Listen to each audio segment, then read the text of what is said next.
Hello, and welcome to this course on the New Testament. My name is Robert Gundry, and I'm here to guide you in your studying. I hope that you'll learn not only the New Testament itself, but also about the New Testament. Of course, you know that the New Testament is part 2 of the Bible after the Old Testament. When you flip the last page of the Old Testament over to the New, you think that nothing had happened between the end of the Old Testament and the New. As a matter of fact, as you wouldn't have known otherwise, there were about 400 years or so between Malachi and Matthew. What happened during that period?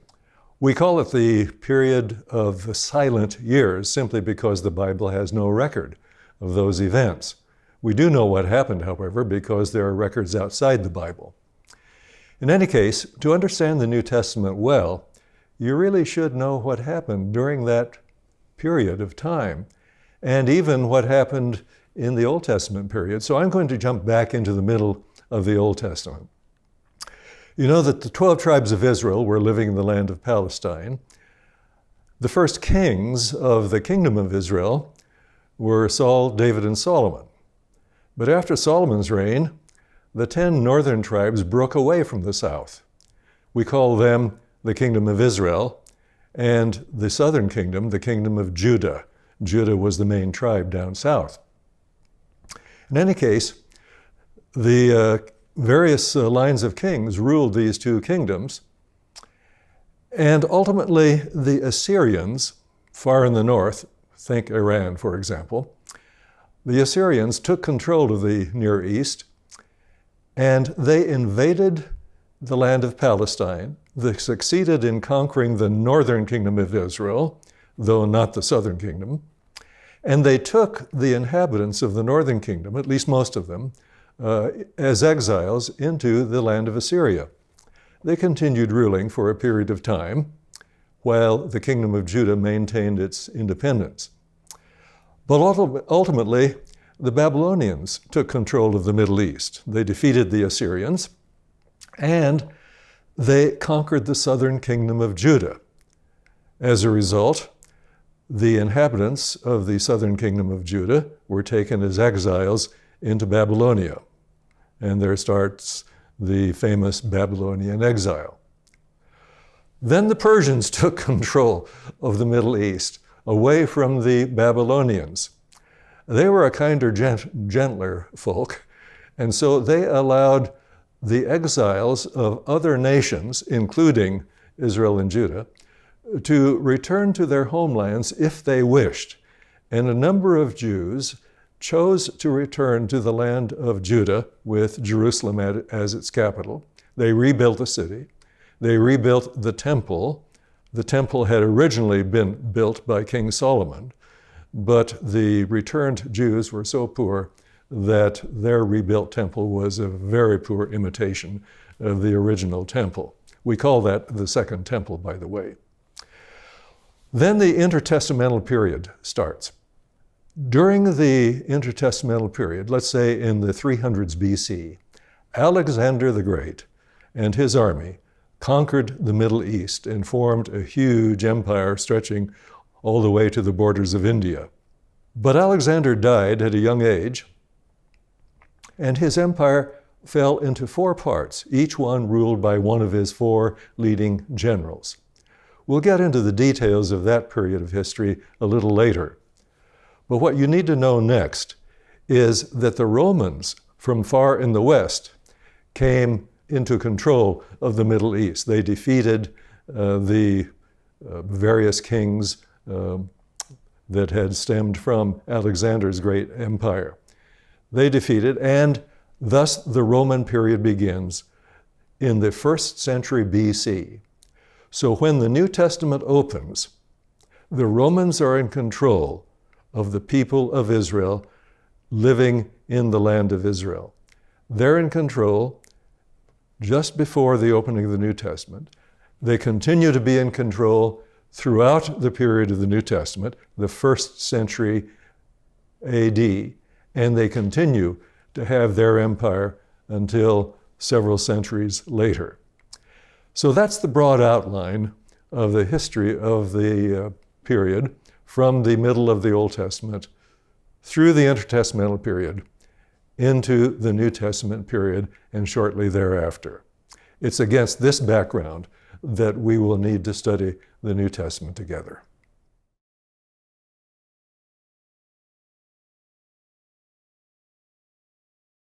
You'll remember that I talked about the conquest of the Near East by Alexander the Great. Well, there is a phenomenon in connection with that conquest that we need to understand if we're going to understand the New Testament at all. The Greek word for Greece is Hellas, Hellas. Now, Alexander the Great and his soldiers spread the Greek culture wherever they conquered. And that process of spreading the Greek culture is called Hellenization. That's only half the story, though, because they spread the Greek culture into countries which already had Near Eastern cultures. Alexander and his men actually married Asian women, or Near Eastern women, I should say. And the result of this marriage, these marriages, was a kind of mixture of the Greek culture and the Near Eastern cultures. What do I mean, though, by the Greek culture? There are several aspects to it.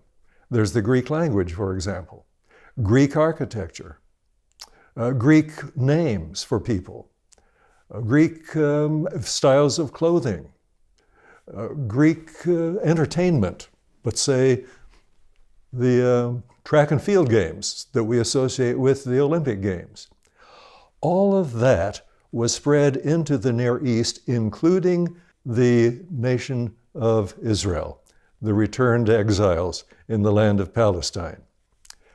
Now, this is very important because you'll need to know that the entirety of the New Testament is written in the Greek language as a direct result of this process of Hellenization.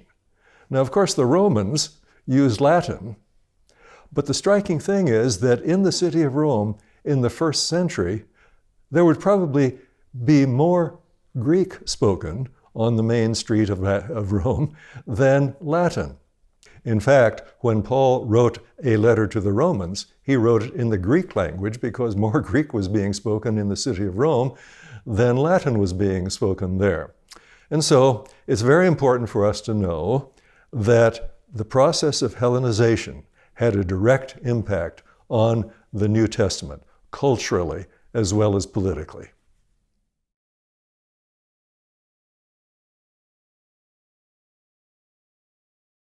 Alexander's huge empire fell into 4 parts, each one ruled by one of his generals. 2 of the parts are important for our study of the New Testament and of the intertestamental period. One was the Ptolemaic Empire. It was centered in Egypt. Alexandria was its capital city, Alexandria being named after Alexander the Great. The other part that's important for a study of the New Testament is the Seleucid Empire. The Seleucid Empire was centered in Syria with Antioch as its capital city. Ptolemy was the general, the first emperor of that part of Alexander's old empire. And most of the other rulers were named Ptolemy, although the last Ptolemy was the famous Queen Cleopatra, who'd committed suicide, what was it, in the year 63 BC, I think it was, thereabouts anyway. The rulers of the Seleucid Empire were called Seleucus, after Alexander the Great's general, and others were called Antiochus, after the capital city of Antioch. Now, at first, the Ptolemies in Egypt ruled Palestine, and they more or less treated the Jews fairly well. In fact, a famous translation of the Hebrew Bible, the Old Testament, was made into Greek there in Alexandria or nearby. On the other hand, the Seleucids, who eventually took control of Palestine, they treated the Jews rather badly, particularly during the reign of Antiochus Epiphanes. He tried to force pagan religion, which was part of Hellenization. He tried to force pagan religion on the Jews. He even set up an altar for Zeus, the Greek god, in the temple courts, and had unclean sacrifices offered to Zeus. The temple area became a kind of, a field of prostitution, as a matter of fact. Religious Jews, whom we call Hasidim, objected to what was going on. And one of the families of the Hasidim, called the Maccabees or Hasmoneans, actually rebelled. And they led a rebellion, which turned out actually to be a civil war between those who were independent-minded, they opposed the Syrians, and those who wanted to break away. Eventually, the Maccabean family succeeded in gaining independence for the Jews living in the land of Palestine. And that Maccabean independence lasted until the Romans took over in 63 BC. So the stage is set now for New Testament history during the Roman period.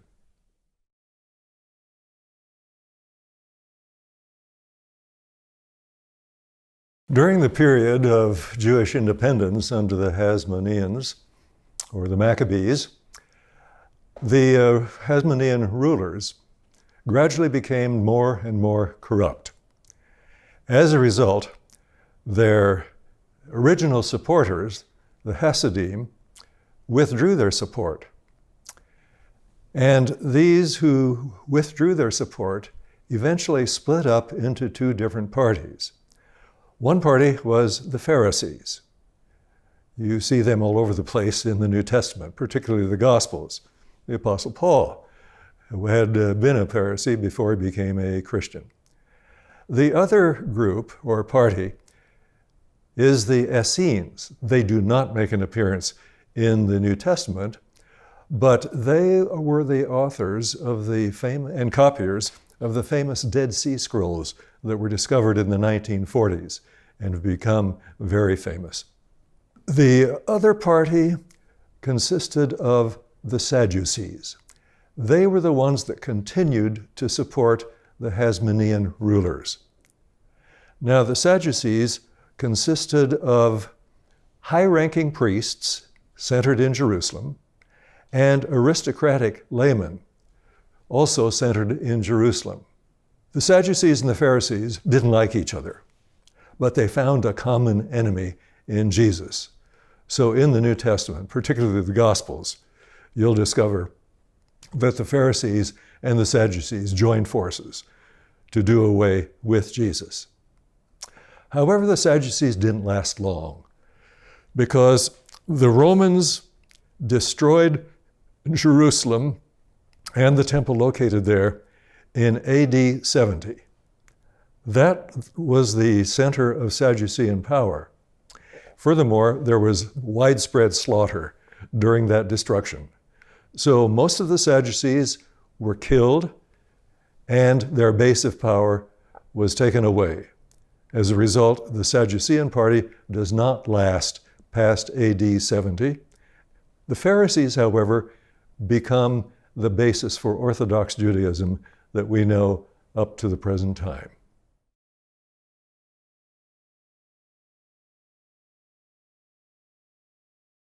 Let's talk a bit about Roman history, because the New Testament was written during the period of Roman domination of the land of Palestine and the Jews living there, and the Jews living throughout the Roman Empire, as a matter of fact. Rome was founded in the 8th century BC. In the 5th century, a senatorial or republican form of government was established in the city. In the 1st century BC, there was a lot of conquest on the part of the Romans. For example, Julius Caesar conquered Gaul, roughly equivalent to modern France. Another Roman general named Pompey conquered lands in the east of the Mediterranean basin. Among them was Palestine, of course. Well, Julius Caesar was assassinated in the Roman Senate because it looked as though he had ambitions to become an emperor and therefore replace the republican representative form of government in the city. He was assassinated. Among the assassins was his close friend Brutus. And you'll read about that whole episode in Shakespeare's famous play concerning Julius Caesar. In any case, the adoptive son of Julius Caesar, a man named Octavian, succeeded in taking control of the Roman government, and he came to be known more popularly as Augustus, or Augustus Caesar. He was ruling at the time of Jesus' birth, and a later emperor, Tiberius, was ruling at the time of Jesus' public ministry, and Nero was ruling at the time of the martyrdoms of the apostles Paul and Peter, probably in the city of Rome. Nero, in fact, persecuted Christians, particularly in the city of Rome and nearby areas, because he blamed them for a fire that destroyed a lot of the city. But back to Augustus. He was very successful, and there was relative peace during his reign and during the reign of some of the following Roman emperors. That time of peace is called the Pax Romana, Latin for the Roman peace. Of course, it was peaceful only from the standpoint of the Romans, because as one of the leaders of a captive people said, they create a wasteland, the Romans do, and they call it peace, some peace. The Roman peace was broken, however, by two Jewish revolts. The first one in AD 66 to 74. It climaxed with the destruction of Jerusalem and the temple in AD 70, a very important date. The second revolt didn't occur until the 2nd century, and it was crushed by the Romans in AD 135. In any case, we speak of the Pax Romana as a period of peace in which the gospel originated and the gospel flourished, partly because there was such peace that Christian missionaries like the Apostle Paul could travel widely and spread the gospel throughout the Roman Empire.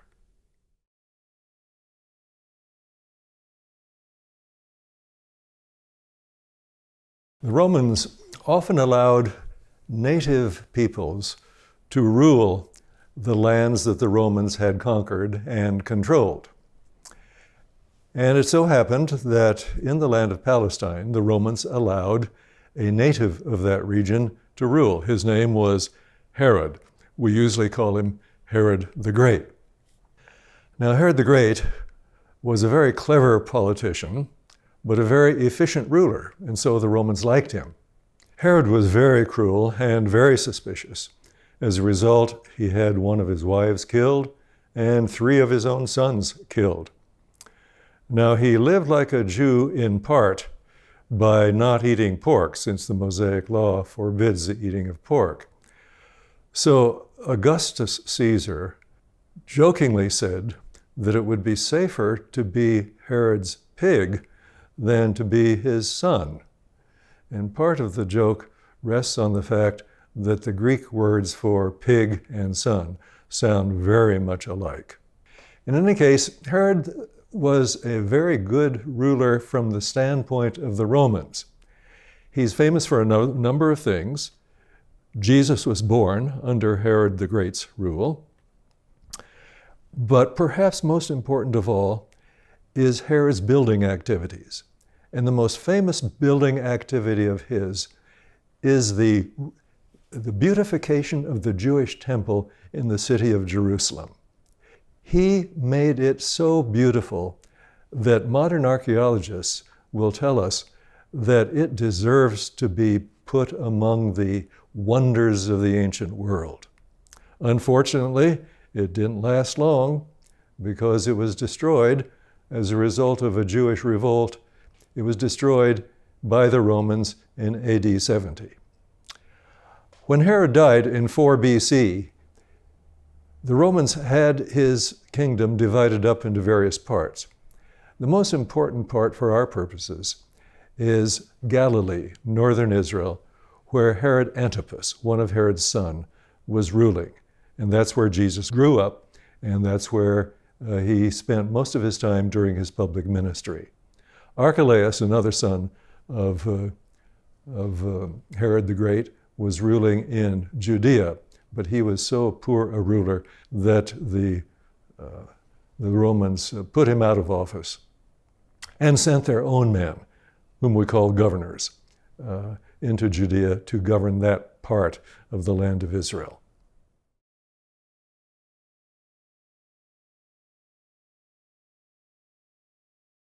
The Romans deposed Archelaus, son of Herod the Great, from his rulership in Judea because of his misrule. And in Archelaus's place, they sent one of their own, a Roman governor named Pontius Pilate. We know Pontius Pilate especially because he presided at Jesus' trial just prior to the crucifixion. As a result, he's the most famous or infamous of the Roman governors that were sent to Judea. But there are others too that make an appearance in the New Testament. The Apostle Paul stood trial before 2 Roman governors. One was named Felix, the other was named Festus. If you have trouble remembering the order in which they were governor of Judea, just remember that the alphabetical order is also the chronological order. Eventually, Festus sent Paul to Rome because Paul had appealed his case as a Roman citizen to Caesar himself. So Felix and Festus fade off the scene. However, there's another Roman governor that should be mentioned, even though he doesn't appear on the pages of the New Testament. His name is Florus. He raided the temple treasury because the temple had a lot of wealth in it, because of Jews bringing their wealth as sacrifices to God. As a result, the Jews revolted, and thus you have the first Jewish revolt of AD 66 to 74. The Romans destroyed Jerusalem and the temple there. As a result, the Jews could not offer sacrifices anymore because the temple was the only legitimate place for them to offer sacrifices. Though Jerusalem and the temple were destroyed in AD 70, mopping up operations on the part of the Romans continued for 3 or 4 years, and the last Jewish stronghold to fall was Masada. Masada is located on the western shore of the Dead Sea. It was very impregnable, it was thought, but the Romans succeeded in capturing it. But before they actually came into the fortress, the Jews living there committed mass suicide, over 900 of them. The Jews revolted a second time, but that revolt was crushed in AD 135, and the leader of that revolt was a man named Bar Kokhba. As a result, the Jewish state ceased to exist until its revival in our own time, 1948.